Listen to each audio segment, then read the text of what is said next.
Well, deep divides are holding up any compromise on a nuclear deal with Iran, and the differences may force talks to extend past Monday's deadline. Secretary of State John Kerry in Vienna meeting with world leaders hoping to carve out a deal.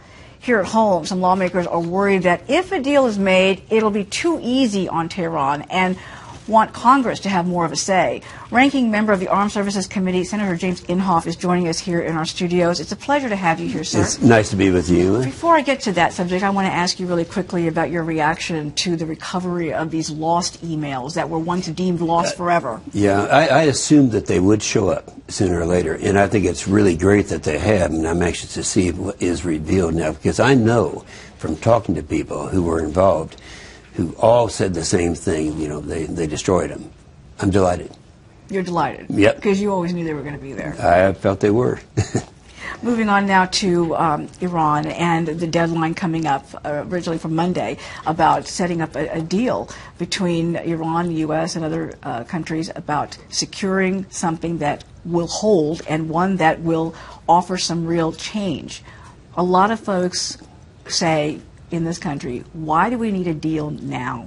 Well, first of all, any deal that you make with Iran is not going to, you can't hold them to. There's no verification. It's not going to happen. We know that, and we know it in advance. But what he's doing, John Kerry, is accepting the fact that they have the centrifuges, they have the ability to make as many as 3 bombs within a year or so. And knowing that, then what his deal is, well, if we go ahead and sign this thing, you have to agree not to finish the bomb before a year is up. What kind of deal is that? It's fine to make a bomb, but just don't use it for another year. So first of all, you can't negotiate with the terrorists. Secondly, you can't believe what they say, and they won't live up to it. And thirdly, if you think about what's really bad from this administration, we built a ground-based interceptor. It was under construction when Obama first took office. In his first budget, he did a lot of things disarming America, but one of the things he did was take down the effort to finish that ground-based interceptor in Poland with the radar in the Czech Republic. Now, that was built because all of our ground-based interceptors are on the West Coast.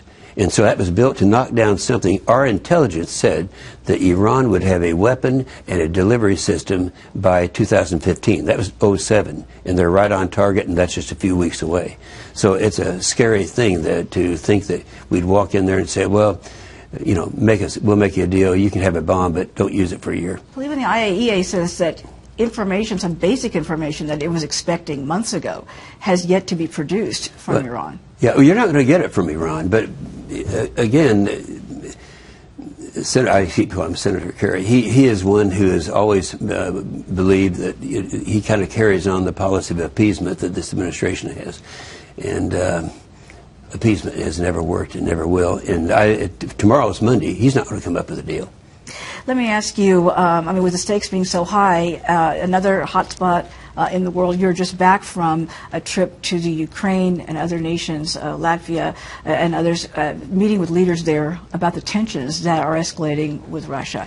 Talk to me for a moment about what you have come away with in your discussions. Well, the thing, Uma, that I was excited about is Poroshenko and Yatsenyuk, the two parties that are the primary parties now, the president and the prime minister. Not many people are aware of this, but I was there when it happened.